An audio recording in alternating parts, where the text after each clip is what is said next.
Hi all, and welcome back to the Reality Change podcast. And I know I've been missing for the past 3 weeks, maybe 6 weeks, maybe I think, but we're back, and we are gonna dive into an interesting series called "Face Your Giants and Do Your Inner Work."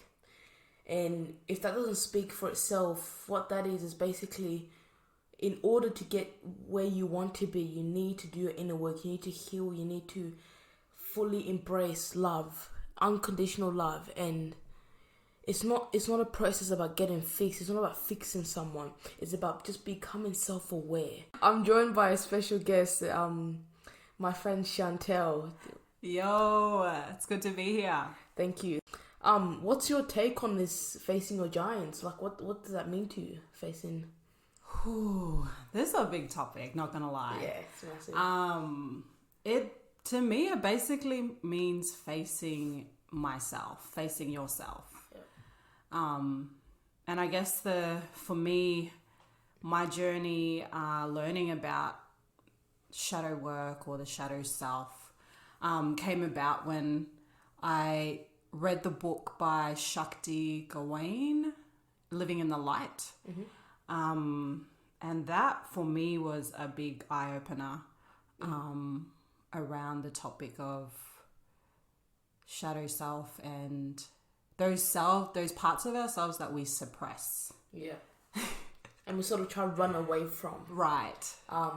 And you're spot on, because I honestly, on my spiritual journey, let's be honest, we're spiritual beings, we're energy, you know, and on my journey as well, it was about facing myself. And because I was the word triggered, there was no one on this planet who used that word more than me. Everything triggered me. You remember? Yes. Let's be honest. But I think what I love about you, Sizzle, is like you're very quick to pick up on yourself. Yeah. And I had to balance that, because I was so quick to check on myself that I condemned myself. Yeah. It became condemnation, and I've come a long way. Like, we're talking about like 4 months ago, and I've come a long way from that. Yeah. And you've come a long way since I met you. Yeah. I mean, should we share with the people like how we know each other? Yeah. So, wow. Story time. No, this girl. So we knew each other from Catherine. Shout out K-Town. Mm-hmm. What's up? What now? Mm-hmm. So I was a youth worker at the YMCA, and Sizzle came in one day asking to volunteer with our girls program. And she really, to me, she was a very different teenager. I remember her having yarns with me about politics and, you know, like world issues and stuff like that. And I thought, well, this girl, is she like an old soul trapped in, you know, a young girl's body? Mm-hmm. But we had good times, hey, out in Catherine with doing a lot of self-empowerment work with young women in the community. And yeah, that's kind of where our friendship started, hey. Yeah, basically. And yeah, I think you could say that I'm an old soul.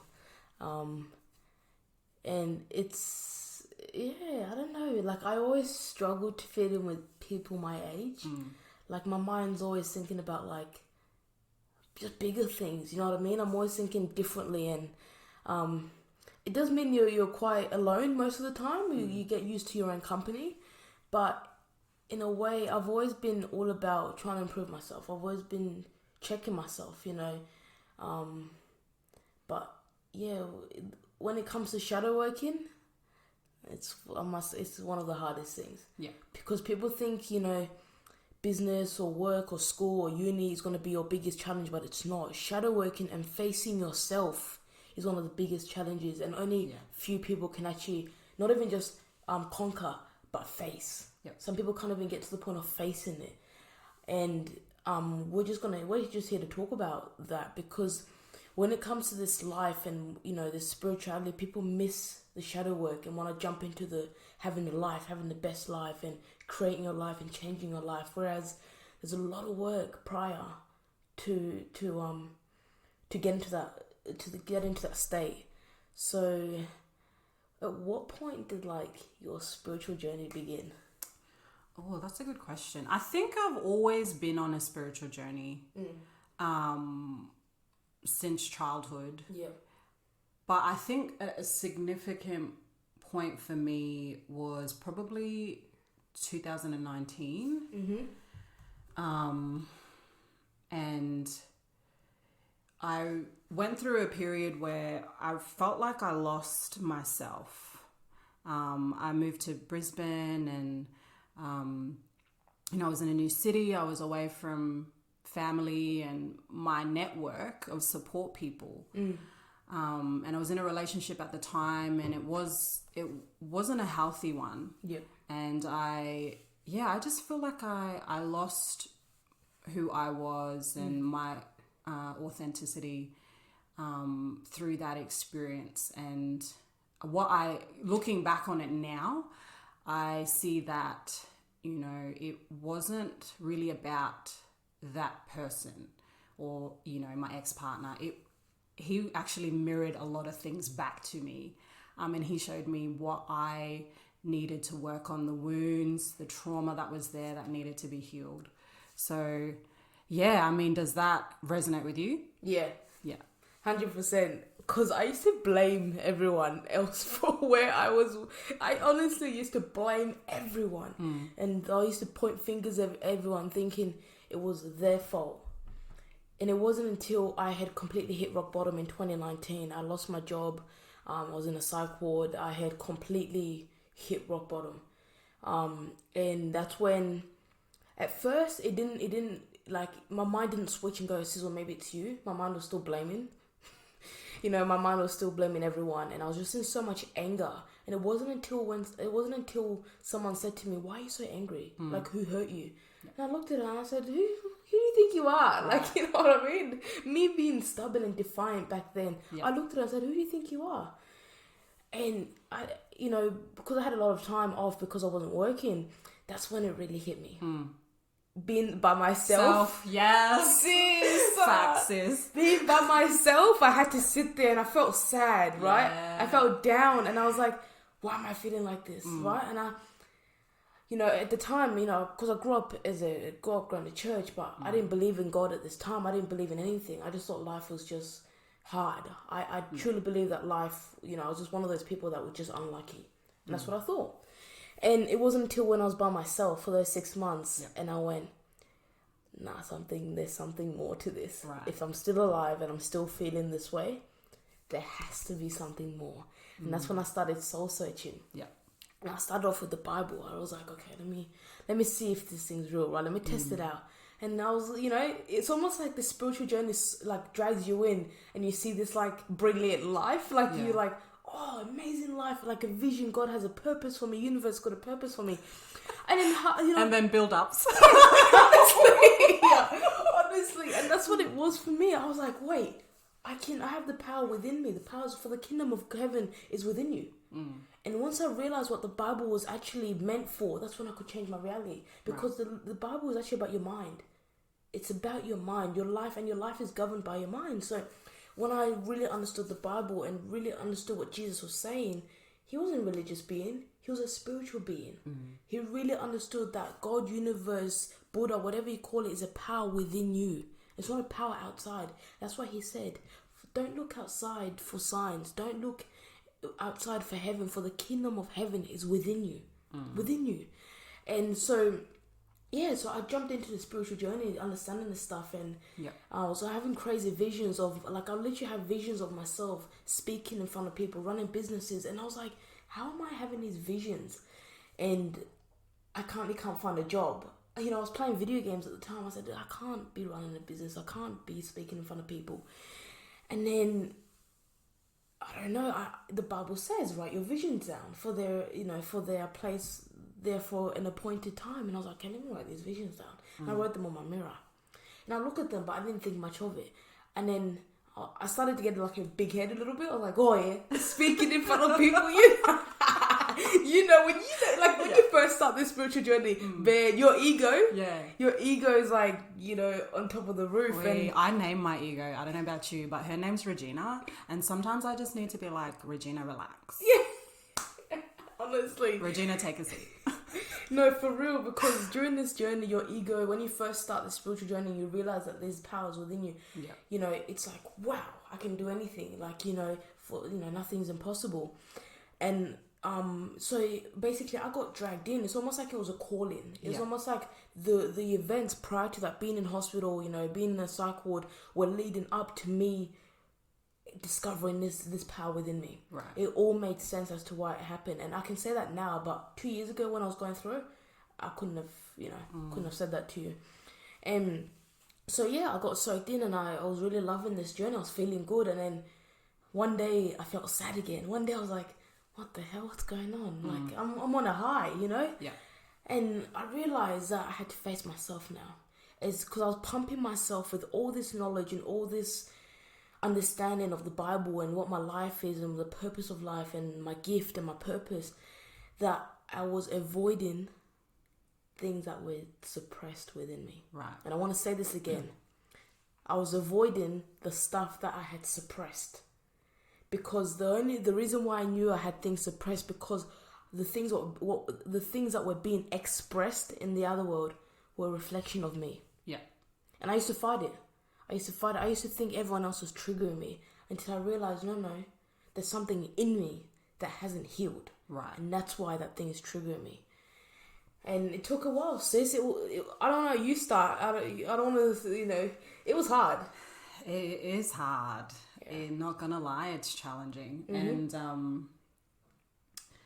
And, but the growth and the awareness and, the consciousness that comes out of that is worth dealing with it. Yeah. Now, I think for me, I just made the choice to just to deal with it. Yeah. Confront myself, because confronting myself must be better than feeling this type of pain and misery and darkness. Yes. Yes. So I thought, well, if I'm gonna do this, I'm gonna do it big. No turning back. Exactly. And honestly, it's the same for me. There was times where I wanted to turn back and dump all this life. And I want to turn this back and say, nah, just gonna go play Fortnite again like I used to. Honestly, there's times where I've been like that. But then, like, myself, my consciousness, my awareness goes, what the hell are you doing? Like, you've come this far, and for me, right, I used to be someone, I used to run away from myself.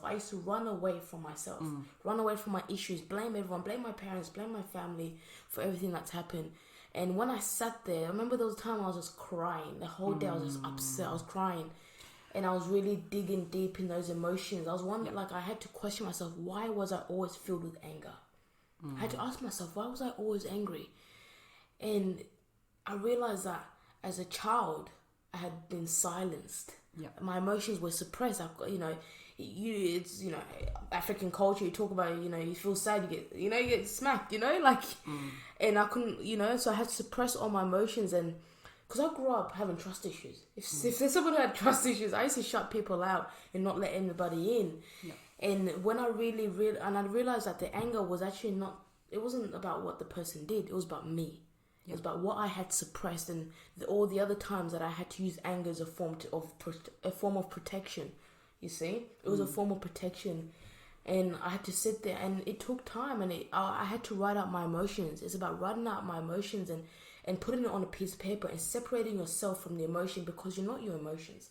Because what you are is awareness, is consciousness. I am. That's all you are. So I had to sit back and write my emotions and separate myself and give the emotion a meaning, give it a different meaning, change your perspective of it. Because when I changed my perspective of this shadow work and facing myself, it changed everything. Because when I looked at it and went, if I face myself, I can then help more people who are still stuck there. Yeah. But if I don't overcome myself, how can I touch the lives of others? And I think it started off with just crying, to be honest. And I think it's really important to note that it's okay, and you need to feel your feelings. Yes. And that's part of confronting yourself. Yes. But then after that point, you know, you have a choice whether you want to release those feelings or not, you know. Yeah. I know some people say, you know, emotions are just visitors. You know, they come and go. So we kind of need to, you know, make that choice to hold on to it or release it. Yeah. So... Yeah, and then there's a difference between feeling your emotions and then dwelling in the emotion. Facts. You know, because I need to, now that I've learned that I need to feel my emotions. Because if I don't, I suppress them. And whatever suppressed has to be expressed, because the outer world, this world is a reflection of your belief. This world is a reflection of your belief, and it's reflecting back to you. It's a mirror. And so I realize that I have to feel my emotions. And so there'll be days, right, where I won't do any work. I'll specifically dedicate that day. It's almost like fasting, right? Yeah. And I'll let myself feel whatever emotion I'm feeling at that time, and then release it. Yeah. I felt it, I've understood it, and I've let it go. Yeah. Because I used to dwell a lot in my emotions and then become some dramatic queen. But now I've learned to sort of feel the emotion and not see it as bad, because this is the reason why we resist these emotions, because we see it as bad. Whereas what is good or bad? And I want to ask you this: what is good or bad? It's your perspective. Whatever you think is good is good. Whatever you think is bad is bad. And many of you will turn around and be like, but society tells us. No. You've then conformed to society's good or bad. It's all about perspective. So it's not, don't resist the emotion. Don't think that one emotion is better. Don't think happy is better than sad. Both of them are the same. Both of them serve a purpose for you to grow. This is not, I want to emphasize this, because this shadow work and dealing with your emotions and facing, you know, past issues that you may have dealt with, it's not something it's not about fixing yourself. I want to emphasize this. You're not fixing yourself.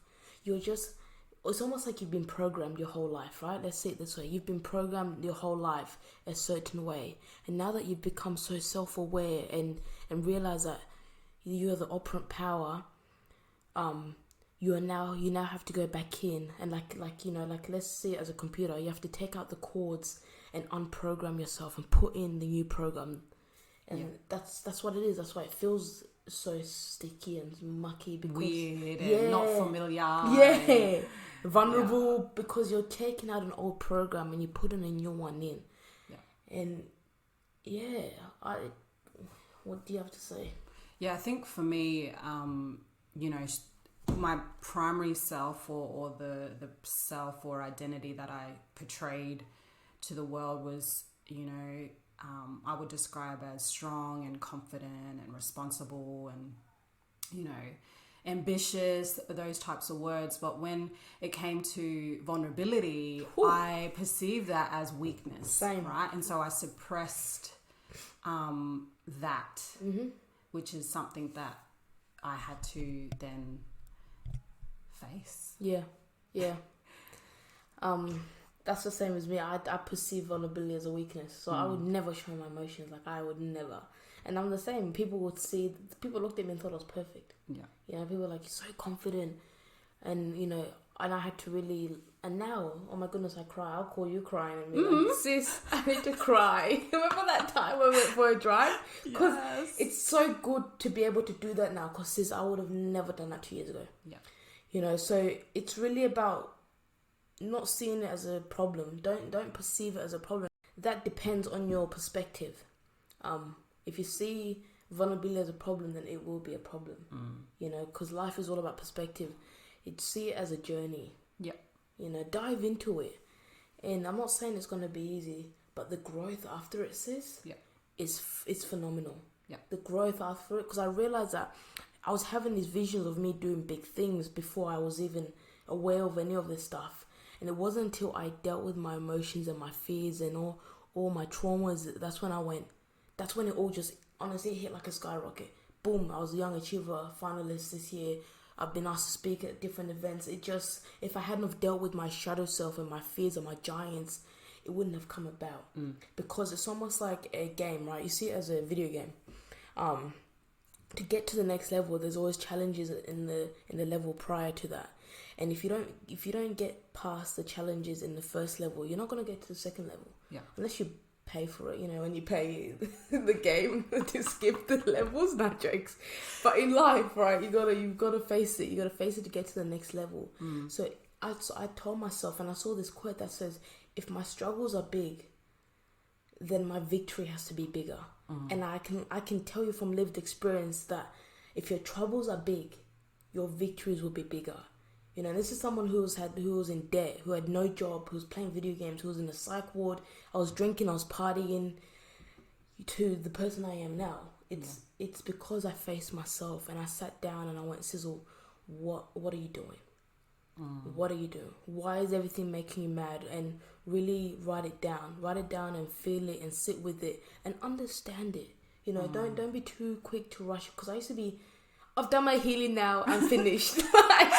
I used to be, okay, universe, God, I'm good. yeah, honestly. And then 2 days later, calling me crying. Yeah. Honestly, sis,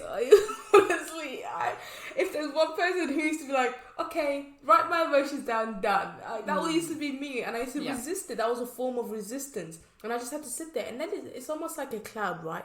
You can't force the cloud to go away. It's like your thoughts. See, your thoughts and your feelings are clouds because you're not attached to them. You watch it like you're watching the clouds. Just sit with it, watch it. It will pass.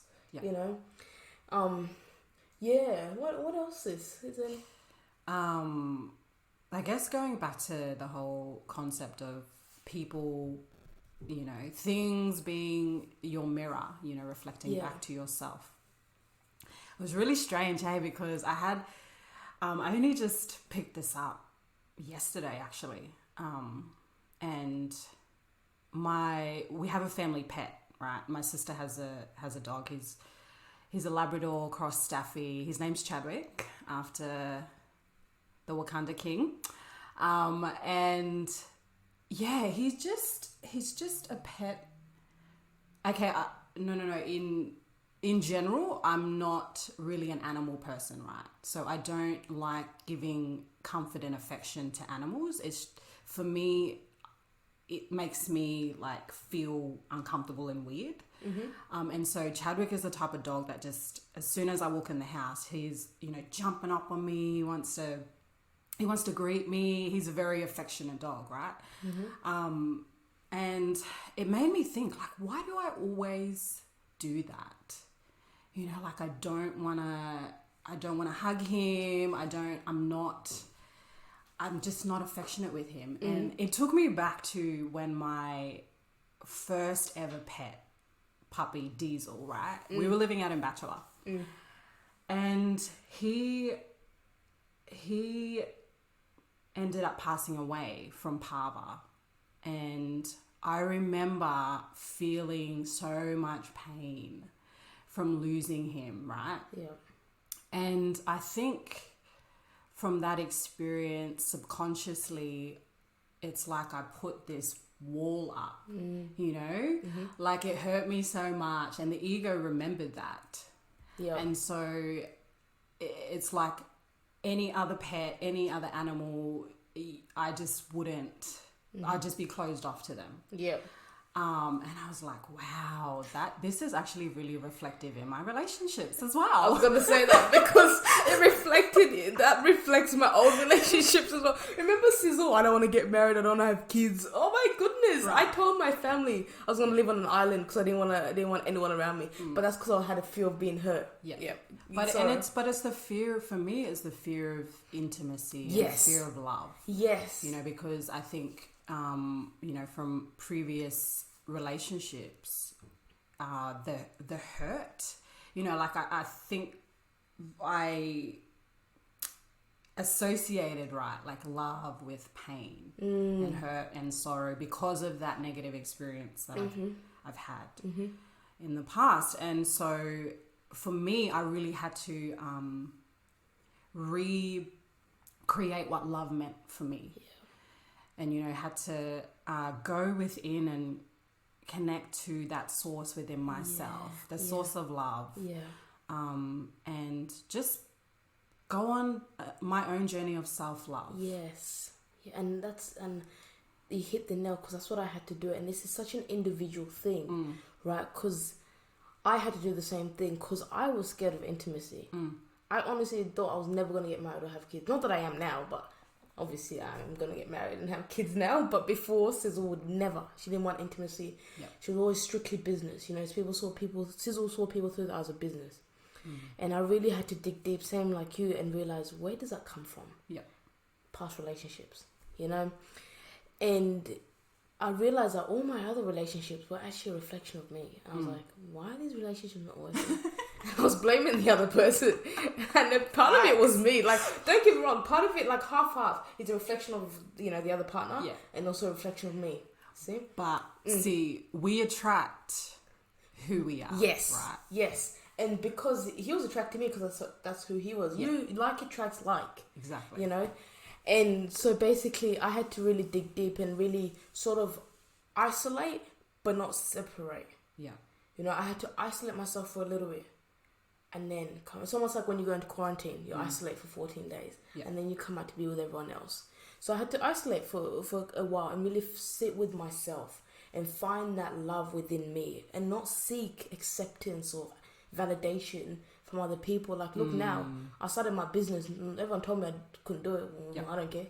I start my business. Do you know what I mean? But before, if I hadn't have dug deep into that inner child and inner Sizzle, the young Sizzle that was innocent, I wouldn't be doing this. I wouldn't be doing this. And you spoke about connecting with Source, and whether you call it God, universe, Buddha. You know, it's that love that's within you, that unconditional love that's within you. And it's crazy. The love is just crazy because when you feel that love, and I love my family, but it's almost like I don't need you to love me for me to be loved. Yeah. And when you hit that love, it's just this wonderful thing. It's almost like you want to go out and love everyone, eh? Honestly, it's almost like you want to leave the house and go to everyone and be like, I love you. Because you felt the goodness. Because you see, love was always forgiving, not forgetting. We're trying to seek love. We're trying to become whole through other people. But only you can make yourself whole. Other people will help you along your journey, but it's you. And own your journey. That's my biggest thing. Own your journey. And your self-love journey is different to mine. You just have to do what makes you feel loved. Yeah. You know, is there anything you want to add? Yeah, I was actually I'm reading a book by Stephen Covey at the moment, 7 Habits of Highly Effective People. And in that book, you write a personal mission statement. And one of the first things, actually the first thing on my mission statement is that I commit to prioritizing self-love. Yeah. I commit to every day filling my cup first before I pour out to others. Yeah. And so I think, that's a really important part of the journey, is coming to that knowing, hey, within yourself. Mm-hmm. Because you can never give what you don't have. You know, if I'm not full with love myself, I can never go out and try and give love, because then I'll be trying to seek love, you see? Yeah. And I want to touch on this because even when it comes to success or business or whatever, you have to be right first. And I want to emphasize is that if I'm not right, if I'm not filled with my love, filled with love and connected to my source and connected to God, there is no way I can be running a business, because it will crumble. It's almost like the foundation. You know, the Bible says it. If the foundation is weak, what can the righteous do? Doesn't matter how righteous you are. If the foundation is weak, nothing. You can't do anything. So it's about making sure, and you are the foundation. Your life is the foundation for everything else to flow. And sometimes it's about taking a break. Don't get me wrong, I'll go on a fast for 3 days. Yeah. Just to make sure that I'm in check with myself. Yeah. And that's when I disconnect from my business, disconnect from my podcast and everything that I'm doing. Because if I'm not right, nothing else can be right. If I'm not in check with myself, everything else will fall apart. Because you see, if I'm not in check and I keep on working, I keep on studying, I keep on doing podcasts, that becomes an avoidance tool. Because I'm not in check, I'm going to overwork. And I realized this early on in my journey of owning a business, is that I had to make sure that I was in check with myself and my emotions and my intentions and my values of my business and the values that I hold.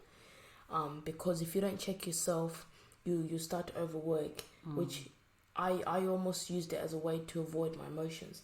And I had to really get out of that habit and take time off, because I don't care what happens to the business unless I'm in check.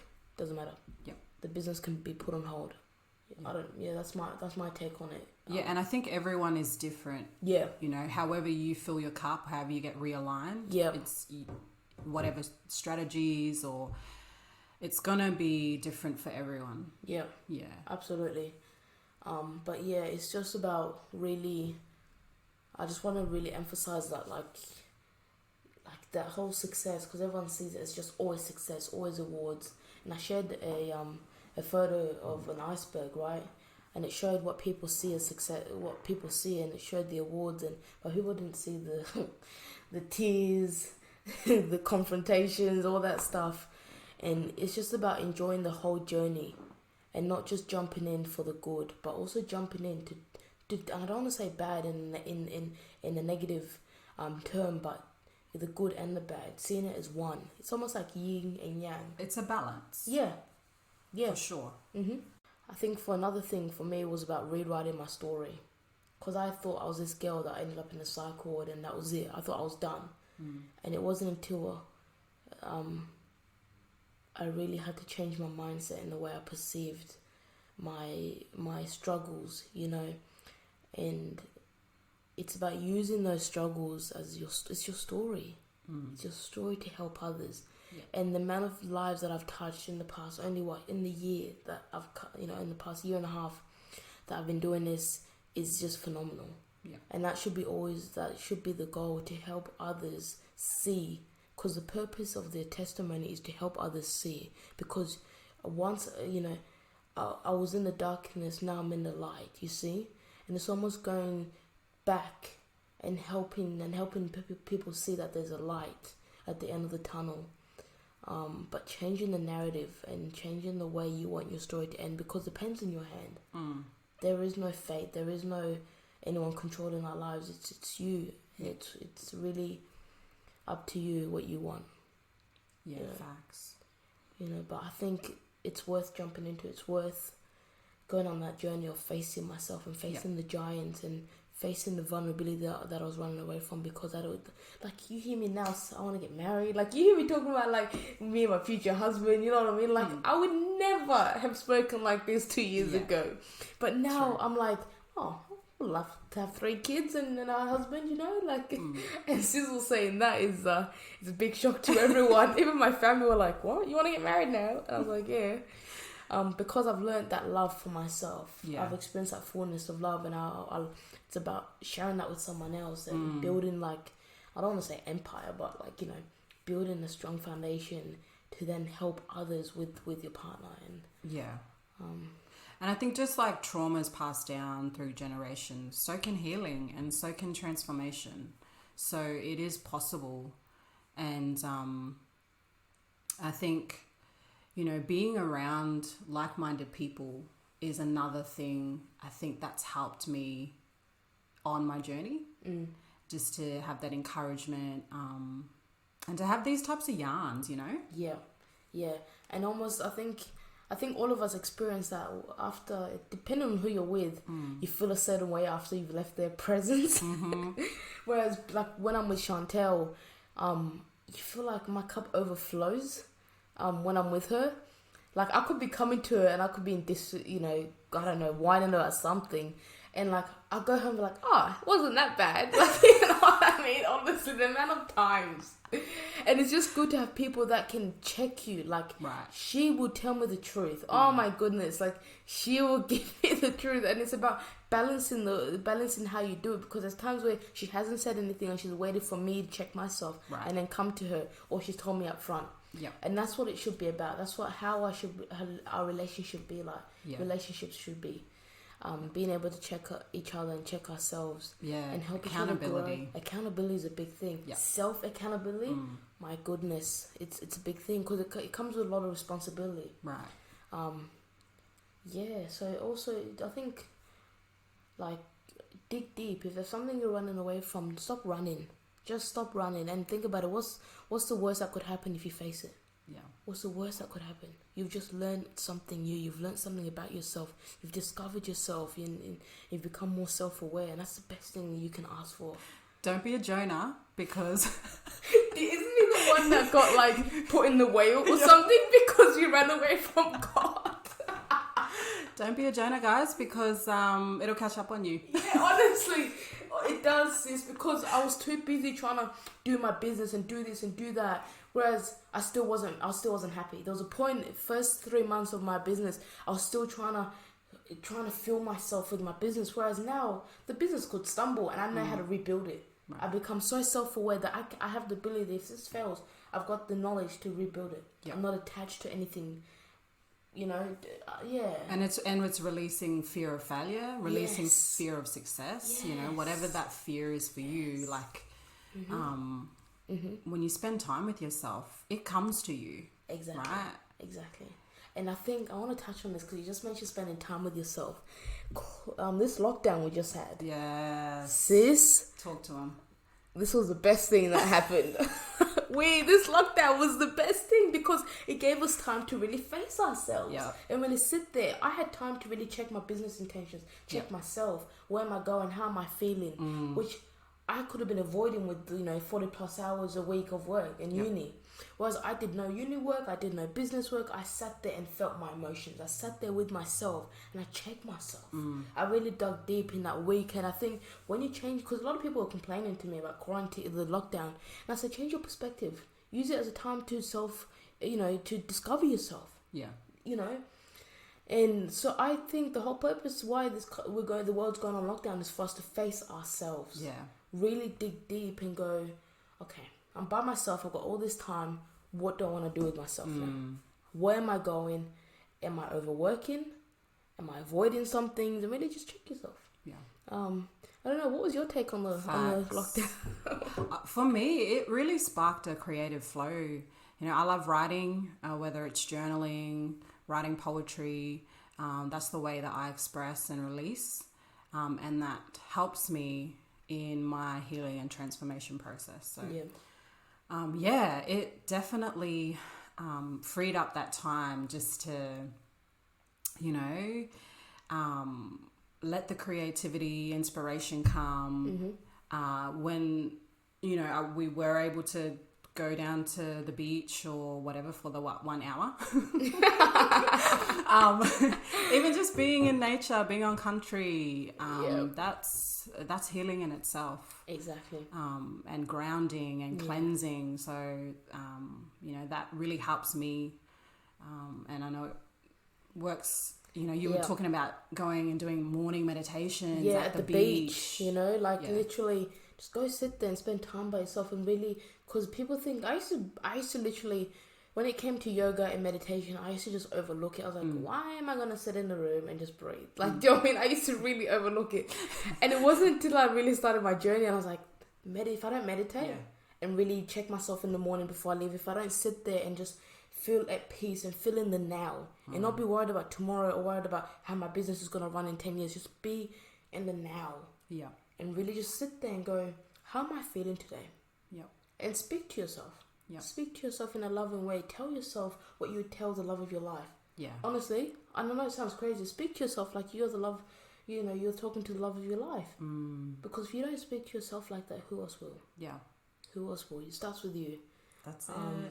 So I think, just face the giants, face it. And however that may be, trust me, you'll come out stronger. You come out stronger. And I speak from lived experience, from someone who used to run away from all their problems to run away. And I had to sit there and face them. And I think it's one of the best things I've done. Yeah. Yeah? Yes. Yeah. Oh, sis, I'm just looking back to where this started. Like, sis, I never thought I'd be here. Yeah. I mean, you know what? You got the gift of the gab. So Sizzle loves the good yarn. And it doesn't surprise me that, you know, this is where your calling has led to this podcast, to encourage other people, share your story, you know, and there is, you know, there's purpose in the pain. Yes. Oh, yes. There is purpose in the pain, man. Because without it, how would you, it's almost like an alarm system. When you feel pain, I've used it as an alarm system. Go, okay. Check myself and go, okay. If something's triggered me and I'm feeling this much pain towards someone, why? And it's about you grow from it. You know, I've learned to love people that before I thought were unlovable. Honestly, since I've grown to learn to love others despite what they may have done. Because the thing is, love is not conditional. Once you place love in a box of conditions, it's no longer love. Yeah. It's no longer love, because love is unconditional. Yeah. And that's not saying that you lower your standards or you don't set boundaries. That's just saying that I love you for who you are. I see you behind the pain or behind the actions you're doing, and being okay with you. But it's about setting that boundary with the person. Like we said, there's energy. It's about setting boundaries. So a few books that I read during the whole facing myself journey were like Breaking the Habit of Being Yourself, you know, by Dr. Joe Dispenza. And then I also read Awaken the Giant Within You by Tony Robbins. And this book in particular, Letting Go. This is the one that really taught me about suppressed emotions and things that I was hiding from myself. And so it's called Letting Go, The Pathway of Surrendering by David Hawkins. And I want to talk about surrendering because we're always trying to be in control of everything, of how our journey should be. Whereas just have faith. Just have faith. Faith in yourself, first of all. Faith in source, in God within you, that you'll be okay. You'll be okay. I think that was the biggest thing for me is the art of surrendering and going, just let it be. Just let it be. Let me do the lesson. Let me take what I need to learn from this and let me grow from this. That's the biggest thing. Yeah, relinquishing control was a big one for me, and just trusting the flow of universe, God, spirit, however you know, whatever label you use. But yeah, for me it was the book by Eckhart Tolle, The Power of Now. That was a game changer for me. You know, it really shifted my perspective on just spirituality in general. And yeah, the idea of consciousness and just being, you know, not thinking in the past, not thinking in the future, but just being here, present. Yeah. You know, and I think many people will be asking me, how do I know which emotions I am suppressing? You'll know. Because you'll be running away from them. And the people in your life will be reflecting it back to you. So if you want... for an example, you know, if there's something about someone that really irritates you, that's an indication there's something in you that hasn't been dealt with. That's right. Honestly. Because I used to be that one person that, like, people used to just irritate me. And it wasn't until I really, like, again, face myself and go, why? Instead of questioning them why they're doing it, I question myself. And I went, why am I being angered or feeling frustrated with what they're doing? And it wasn't until I stopped running from it. And sometimes you run unconsciously. We've become so used to running away from things that you run unconsciously. And it's not until the fear comes down, because the fear is the walls. And when the walls and the fear comes down, that's when you can go, okay, let me do this now. Yeah. Let me do this. And you come out of it, and the confidence that you come out with, because it's not confidence that you've gained, it's confidence that you've discovered, because source, God, universe, you have that confidence. It's you. That's your natural state, to be confident, to feel loved, and to feel like you can conquer things, you know. But I know a few people may be asking me, Sizzle, I've done so many mistakes in my life. How can I truly be this wonderful person that you guys speak of? I think for me, right, about the past, same thing. What is your perspective about the past? Because if you see it as a negative, that's what it will become. But like I said, when you change your perspective, perspective is the way you look at something. Because when you change the way you look at something, what you look at will change. And that's the same with anything in life. Same with the past, same with your future. When I change the way I look at my past and go, no, that was my story to now help others, it becomes a different thing. But first I had to heal. Because you see, hurt people, and healed people, heal people. And that's the biggest takeaway from this. Yeah. And if you need support during the way, during the journey, there's people out here. People will be drawn to you. People will be placed in your life to support you. Yeah. And it's about allowing them to support you, but not becoming dependent on them to be your source. Yeah. As that healthy interdependence, right? Like not being too independent, where you push help away and it's hard for you to receive. Speaking to myself. Same. And then the other side, it's like, being codependent, feeling like you need that person to fill that void within. But it's having that balance and, being flexible to, yes, do things on your own, and, be confident in yourself, but then, be okay with working as a team and allowing other people to support you. Mm-hmm. Yeah, spot on, my guy. Yeah, and trust me, the growth, when you grow, it's almost like a seed, right? When you're growing, it's almost like you can't see it because you're feeling all these emotions that you don't see the growth. But as soon as you sprout up, sis, I'm telling you, you will go far. Yeah. As soon as you deal with yourself and face yourself, I'm telling you, things will just go boom, boom, boom. Yeah. Like in a whole 6 months, Young Achiever, awards, speaking in different schools, seminars, because I took that time, 6 months. Well, and it doesn't have to take 6 months. It could be tomorrow. It just depends. It's your journey. Just because I took that time to really face myself, things just flourished. Yeah. And it's about when things are flourishing, checking in with yourself again to not become attached to success. Yeah. To not become attached to feeling good, because it's about being okay when things are not okay, and being okay when things are okay. Yeah. Not resisting one or the other. That's right, because your fulfillment doesn't come from success or material things or anything outside yourself. Yes, spot on. Yeah, spot on. Yeah, but I think that's us. Hey, that's a wrap. That's a wrap. Face yourself, man. Come on, trust me. It's the best decision.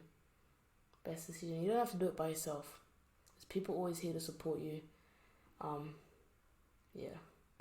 But thank you everyone, and thank you, Sissy, for joining me. No worries. Oh, the nickname comes out. only the inner circle knows that one. Yeah. Anything else? Nah. No. All right. Thank you for the listeners, and make sure you subscribe to all our channels: YouTube, Facebook, our Apple Podcasts, Spotify, Podbeam, TikTok. That's where you'll find us. And thank you for our listeners. Thank you for everyone who's joins in and listens to our podcast. And the purpose of this is just to help you unleash the power within you. So once again, your host, Sizzle Fuyana.